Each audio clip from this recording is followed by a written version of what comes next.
네, 다음으로는 그러한 교사들이 가지고 있어야 할, 반드시 가지고 있어야 할 특성에 대해서 조금 정리를 해보았습니다.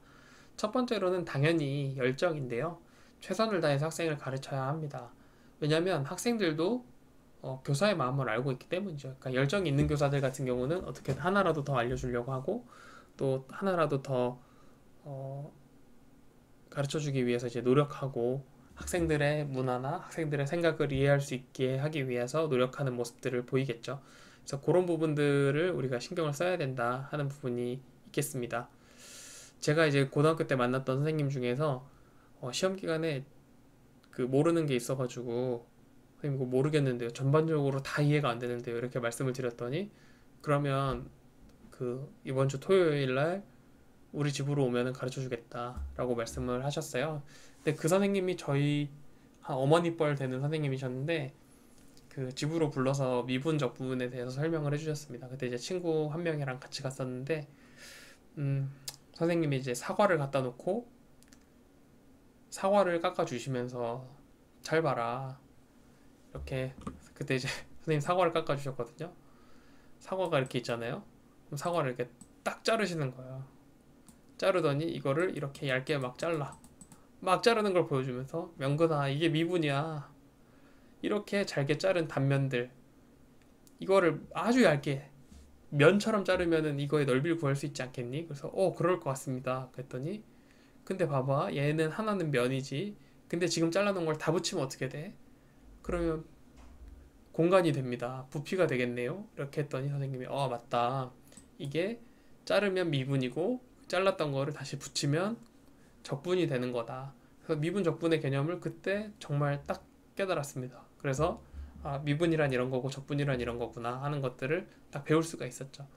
선생님께서 저희를 집에 데려와서까지 공부를 가르칠 만큼 그런 책무가 선생님께 있었던 것은 아닙니다만 그때 그 시간을 통해서 저도 이 미적분에 대한 개념을 배울 수가 있었고 이 미적분에 대해서 배운 거는 굉장히 작은 것에 불과하고 더 큰 거는 뭐였냐면 어쨌든 선생님께서 우리에게 뭔가 가르쳐 주시기 위해서 굉장히 열정적으로 자기의 쉬는 시간을 포기하면서까지 이렇게 하시는구나 하는 부분들을 배우면서 좀 되게 감동받았던 기억이 있습니다. 사실 저희 담임 선생님도 아니셨고 또 저희 뭐 그런 것도 아니셨는데도 불구하고 그 제가 다니는 교회 바로 옆집에 사셨거든요. 되게 독실한 불자셨어요. 저를 굉장히 열심히 다니는 분이셨는데도 불구하고 네가 다니는 교회 그 우리 집 옆이잖아. 그래서 교회 갈 때 들려. 그래가지고 친구랑 같이 갔던 기억이 납니다. 이 선생님께 딸이 있었는데 친구들이 막 선생님이 너를 사위 삼으려는 게 아니냐 이런 얘기도 했었거든요. 근데 선생님이 그 말을 어디서 들으시고 이런지하에 거절하시면서 나는 불자기 때문에 독실한 불교 신자가 아니면 우리 집에 들어올 수 없다 이렇게 이야기를 하셨습니다. 저도 뭐 그 집에 자가가고 싶은 마음이 추호도 없었습니다. 어쨌든 이 열정이랑도 붙어있는 부분인데 관심과 사랑의 측면에서도 굉장히 교사가 그런 부분을 가지고 있어야 한다는 거죠. 관심과 사랑이 없다면 사실 이런 책을 읽는 거하고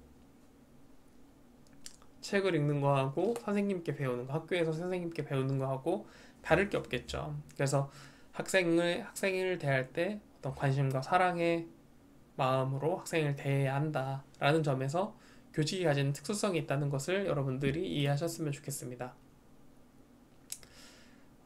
그리고 교수학습 전략에 대한 의지가 필요하죠. 그래서 수업을 철저히 준비하고 학생에 대해서도 지속적으로 관심을 가지고 있어야 된다 하는 것들을 말씀을 드릴 수가 있겠습니다.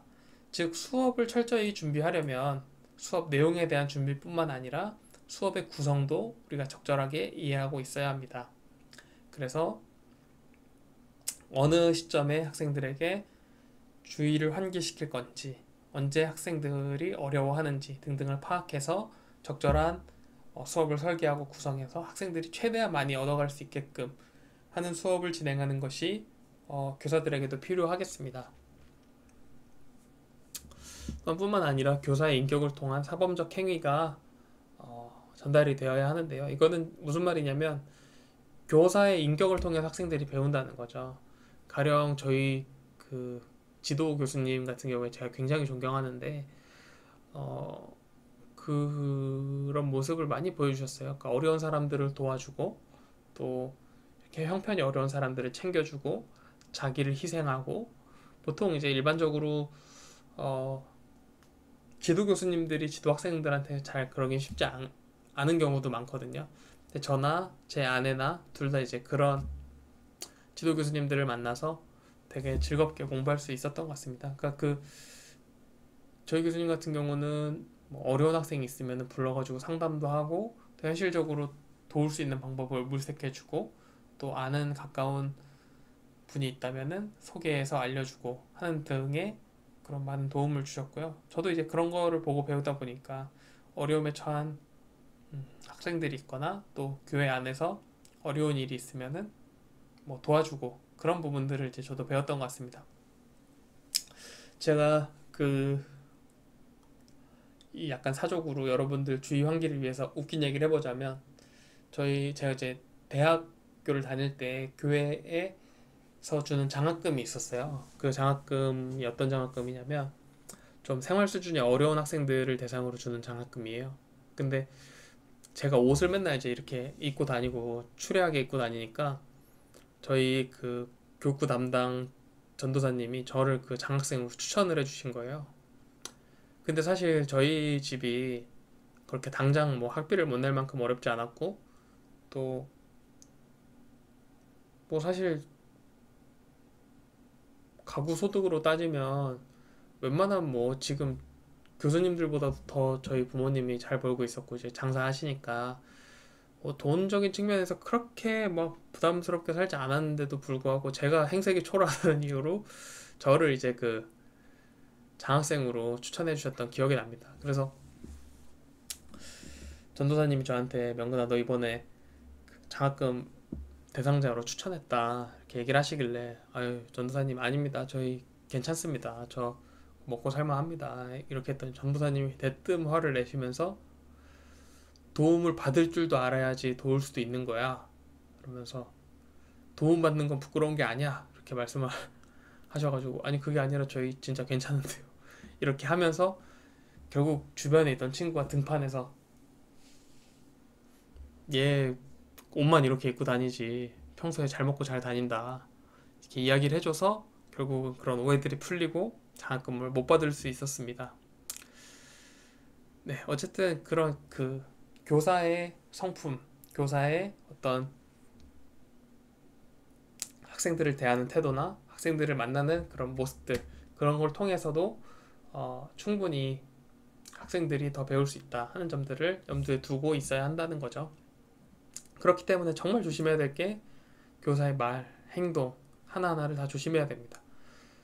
예를 들면은 제 친구 중에 그런 친구가 있었어요. 그러니까 되게 장난치고 막 여자애들하고도 잘 어울리는 그런 남자였는데 그 아마 집에서 누가 이제 그런 식으로 장난하셨나 봐요. 그리고 또 남중남고 그 친구가 남중남고를 나왔는데 누가 뭐 이렇게 얘기하면 아우 이렇게 얘기하는 거예요. 그냥 아우 모션만 해요. 아우 이렇게 하는데 그거를 어떤 대화를 하던 중에 어떤 여학생이 보면서 정말 너무 소스라치게 놀라는 거예요. 아무리 장난이라도 여성을 상대로 주먹을 이렇게 드는 행위 자체가 자기는 너무 기분이 나쁘다라고 하면서 이제 이야기를 해가지고 그 친구가 정말 당황해하는 모습을 봤거든요. 근데 이제 교사들도 마찬가지라는 거죠. 장난으로라도 체벌을 하거나 아니면 인격적으로 모독하는 말을 하거나 교사도 한 명이고 학생도 한 명이지만 학생은 그 어떤 사회적인 그 안에서의 포지션이 있기 때문에 교사의 한마디가 이 학생으로 하여금 씻을 수 없는 상처가 되게 할 수도 있고 또 반대로 교사의 한마디의 칭찬이 학생으로 하여금 정말 큰 성장을 할 수 있게 하는 어떤 밑거름이 되게 하는 역할을 할 수도 있습니다. 그렇기 때문에 말과 행동을 조심해야 되는 게 교사의 역할이죠. 물론 제가 잘 못하기 때문에 제가 할 말은 아닙니다만 그래서 교수학습을 할 때 이제 어떤 원칙을 가지고 해야 할까를 조금 살펴보면 좋을 것 같습니다. 첫 번째로는 이 책의 저자분께서 정리하신 건데 조금 약간 간지럽죠. 눈의 법칙. 첫째로는 학생 눈을 마주봐야 한다는 거죠. 학생의 눈을 마주보고 그 눈빛을 통해서 서로 교감을 해야 된다 하는 부분입니다. 이런 얘기하면 안 좋아하는 학생들도 있겠지만 그 관상을 볼 때 제일 중요한 부분이 눈동자라고 해요. 눈동자에 총기가 있는가 아니면 눈동자에 생기가 있는가 이런 부분을 제일 중요하게 본다고 합니다. 결국은 이제 그 인상에서 그 눈동자가 차지하는 비율이 되게 높다는 거겠죠. 그래서 사람하고 커뮤니케이션 할 때도 눈을 바라보면서 이야기하라고 하잖아요. 그래야지 이 사람의 진심이 전달된다 라는 것처럼 학생의 눈을 보면서 이야기해야 하고 학생들의 눈빛에서 뭔가 그 언어적인 표현으로는 알 수 없는 것들을 캐치해낼 수 있는 것이 교수의 역량이다. 그런 것들도 교수가 꼭 가지고 있어야 하는 역량 중에 하나다 라는 것들을 이야기하고 있고요. 인감도장의 원칙. 여러분 인감도장이라는 게 어떤 의미를 가지는지 아시나요? 인감도장은 주로 언제 사용하냐면 부동산을 계약할 때 아파트를 샀어요. 그러면 거기 그 계약 도장에다가 계약서에다가 도장을 찍는 거. 그거를 이제 인감도장이라고 하고요. 인감증명서라고 하는 거는 그 인감이라는 거는 그 도장이 나와 같다. 이 도장이 발휘하는 효력이 나와 동일하다 라는 의미의 그런 걸로 보시면 됩니다. 즉 인감도장이라는 거는 굉장히 중요한 거여서 누구한테 빌려줄 수가 없어요. 왜냐면 그걸 빌려준 순간 그거를 가지고 남이 대출을 받았어. 그럼 내가 갚아야 되는 그런 식의, 그러니까 극단적으로 말하면 그런 게 인감도장이거든요. 근데 그 인감도장의 원칙이라는 거는 뭐냐면 정말 그 교사가 학생을 진심으로 칭찬을 해주는 거. 그래서 학생들에게 꼭 필요한 순간에 적절한 보상을 해주는 거. 적절하게 말로 칭찬하고 아니면 행동으로 칭찬하고 일어나라고 해서 박수 쳐주고 칭찬해주는 거. 그런 것들을 통해서 그런 것들이 학생들에게는 훈장처럼 여겨지는 거죠. 제가 이제 여러 번 말씀드렸습니다만 저를 그 초등학교 때 칭찬해주신 선생님 덕분에 제가 교수가 될 수 있었고 박사가 될 수 있었거든요. 그 선생님이 정말 너는 공부하는 걸 좋아하는구나. 너는 진짜 척척 박사다. 이렇게 친구들 앞에서 일어나라고 해서 칭찬을 해주셨는데 그게 어린 마음에 그렇게 기억에 남았고 굉장히 기분이 좋았습니다. 그리고 난 꼭 박사가 돼야지 이런 생각을 했던 것 같습니다. 그리고 그런 생각이 무의식 중에 계속 남아있어서 중학교 3학년 때는 뭘 하고 싶냐 장래희망을 적어내는 거에 경영학 박사 이렇게 썼습니다. 이제 당시 친하게 지내던 친구가 저한테 물어봤어요. 왜 경영학 박사가 되고 싶냐, 교수가 되고 싶은 것도 아니고 이렇게 물어보길래 그냥 박사 멋있잖아 이렇게 이야기했어요. 진짜 박사 되는 게 사실 공부를 계속 해야 된다는 거고 결국은 돈을 많이 버는 삶하고는 멀어지는 건데 그거를 왜 굳이 선택하려고 하냐 라고 이제 그 친구는 물어봤지만 어쨌든 그런 칭찬들이 계속 기억에 남아서 굉장히 배우고 가르치는 것이 소중한 일이고 하는 것들이 제 뇌리에 남아서 계속 이제 하고 있는 거죠. 물론 이제 교사를 꿈꾸는 여러분들 같은 분들도 마찬가지죠. 여러분들이 교사의 꿈을 가지게 된 것이 학교에서 만났던 좋은 선생님들, 또 학교에서 만났던 좋은 교수님들 덕분에 가지게 된 꿈일 거라고, 무의식 중에라도 그런 꿈들 때문에 영향을 미쳤을 거라고 저는 생각을 합니다. 그래서 이 인감도장의 원칙은 적절한 보상을 통해서 학생들에게 칭찬을 해주고 그것이 학생들에게 훈장이 되어서 이 친구들이 더 잘 자라날 수 있게끔 도와주는 역할을 한다 라는 부분이죠. 그리고 학습자 맞춤형 수업 설계를 해야 된다. 여기서는 이제 이 선생님은 이거를 이제 피자의 법칙이라고 쓰셨는데 무슨 말이냐면 학생들에게 피자를 좋아하느냐라고 물어보면 모든 학생들이 다 피자를 좋아한다고 이야기한다는 거예요. 그런데 각 사람마다 모두가 피자를 좋아하긴 하지만 정말 좋아하는 피자 종류는 다르겠죠. 저 같은 경우는 도미노 피자에 무슨 치즈 킹 그런 거 좋아하고요. 반면에 제 아내는 파파존스의 슈퍼 파파스 이런 거 좋아하고요. 그러니까 서로 이제 제일 좋아하는 피자 종류나 이런 게 다르죠. 피자를 서로 좋아하는 건 맞지만 좋아하는 요소가 다르다는 거죠. 그렇기 때문에 피자면 애들이 다 좋아하지 이렇게 하면서 신경을 안 쓰면 안 된다는 말씀을 하고 계신 거죠. 즉 학습자 한 사람 한 사람에게 집중을 해서 그 사람에게 어떤 거를 전달할 수 있게끔 하는 그런 전달, 그런 것들을 하는 것이 이 학습자 맞춤형 설계라고 할 수 있겠습니다. 네 번째로는 난 알아요 법칙인데요. 이건 뭐냐면 교사가 열심히 준비하고 교사가 학생들에게 애정을 쏟고 있다는 거를 학생들도 안다는 거예요. 그래서 서로 알고 있기 때문에 조심하면서 교사가 쟤는 지금 잘 모르고 있겠지. 이 부분은 그냥 대충 해도 모르겠지 하고 넘어가는 부분이 있다면 학생들도 그 부분을 재빠르게 눈치채서 저 사람은 우리한테 관심이 없구나 하는 것들을 캐치할 수가 있게 된다는 거죠. 그래서 이런 부분들을 조심해야 한다는 내용이고요. 다음으로는 학습자 중심의 언어로 설명을 해야 한다. 지금 제가 여러분들에게 말하고 있는 이 내용들을 만약에 초등학생들에게 그대로 단어조차 안 바꾸고 그대로 말한다면 학생들이 이해하기가 힘들겠죠. 학생들이 받아들이기가 어렵겠죠. 그래서 그 초등학교 수준에 맞는 단어들을 선택해서 그걸로 가르쳐 줘야 한다는 내용들을 알 수가 있겠습니다. 저는 이제 언제 좀 놀랐냐면은 초등학생 교과서, 중학생 교과서를 보면서 진짜로 이런 단어도 모르나? 싶을 만큼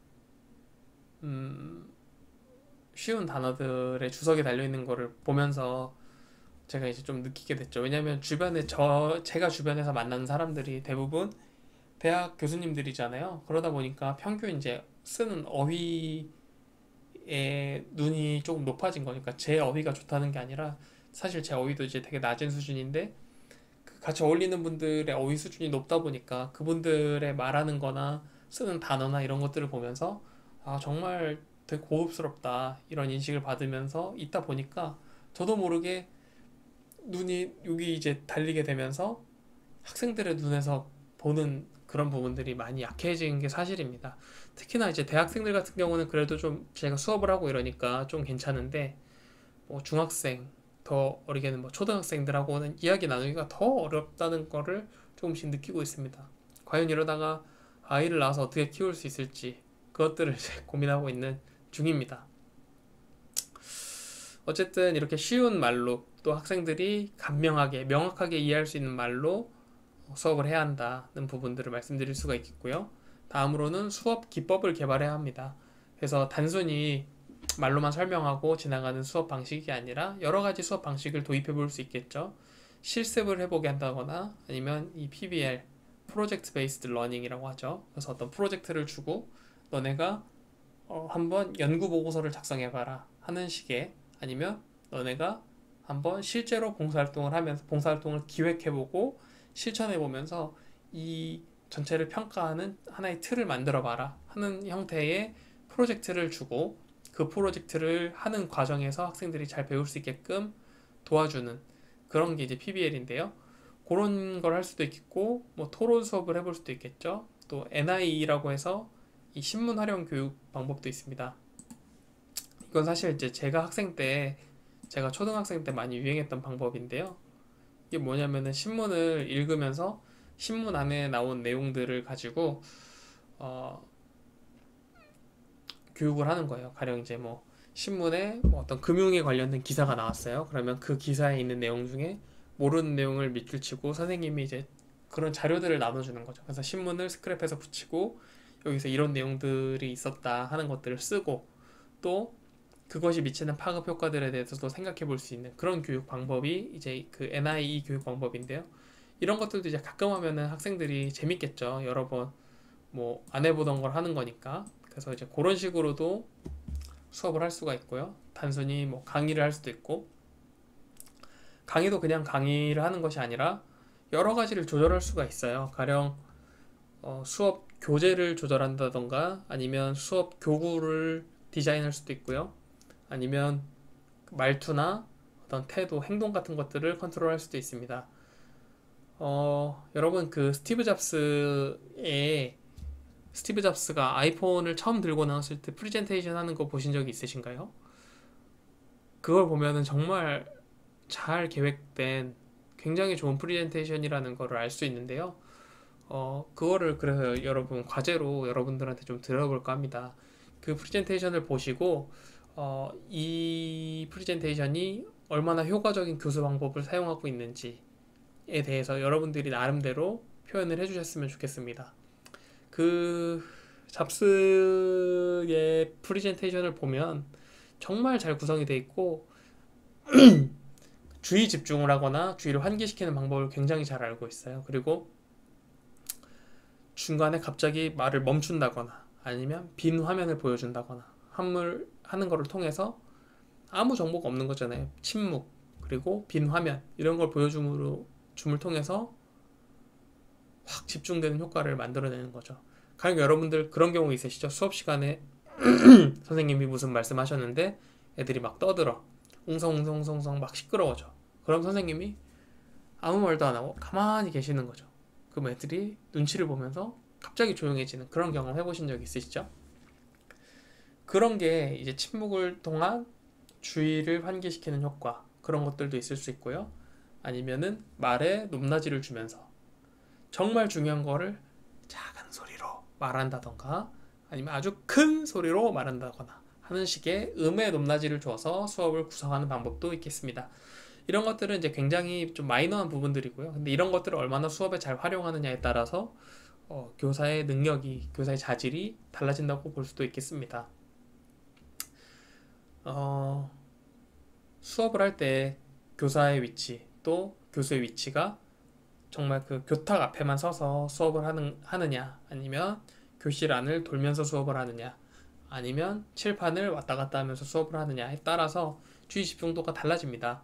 그런 부분들을 잘 연구하고 어느 것이 가장 효과적이고 효율적인지를 파악해서 여러분들이 수업을 기획할 수 있었으면 좋겠습니다. 다음 이제 마지막으로 동기유발 이론인데요. 이거 켈러라는 사람이 만든 이론입니다. 악스 모형이라고 하고요. 악스 이론이라고도 부릅니다.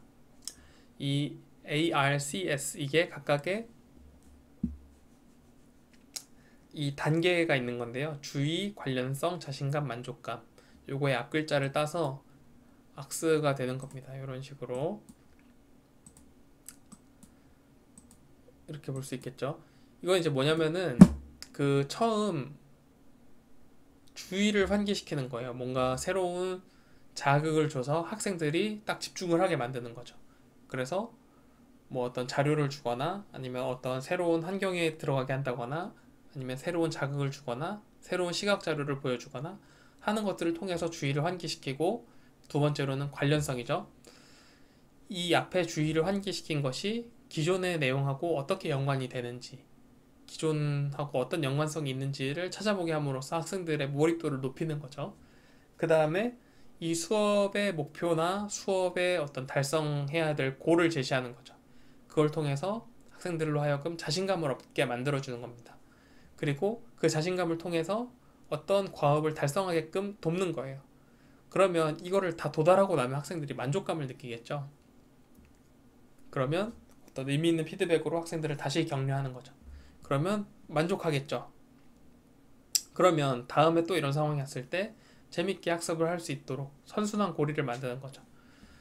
요거를 이제 악스 모형이라고 하는데 요 악스 모형이 제일 이상적으로 구축된 곳이 어딜까요? 바로 게임입니다. 게임 같은 경우에는 주의에 집중할 수 있는 환경들이 다 구성이 되어 있고요. 주변에서 새로운 몬스터가 나타나거나 아니면 새로운 과제들이 나타나면서 사람들로 하여금 어떤 주의를 환기시키는 거죠. 그래서 주변으로 하여금 주변에 눈을 돌리게 만들어요. 그래서 이거 뭐지 하면서 하나씩 눌러보거나 하나씩 이제 해보면서 기존에 뭐 튜토리얼을 하면서 배웠던 내용하고 어떤 식으로 연계가 되는지를 볼 수 있고 그리고 몬스터를 잡아서 어떤 목표를 달성해. 그럼 성취감이 들겠죠? 그러면 어떤 몬스터를 잡았으면 거기서 아이템이 나와. 그러면 의미 있는 피드백이 되는 거죠. 그래서 게임이랑 그 학습이랑 연결을 시키는 시도들도 이 교육공학 쪽에서는 많이 있습니다. 게이미피케이션이라고 하는데요.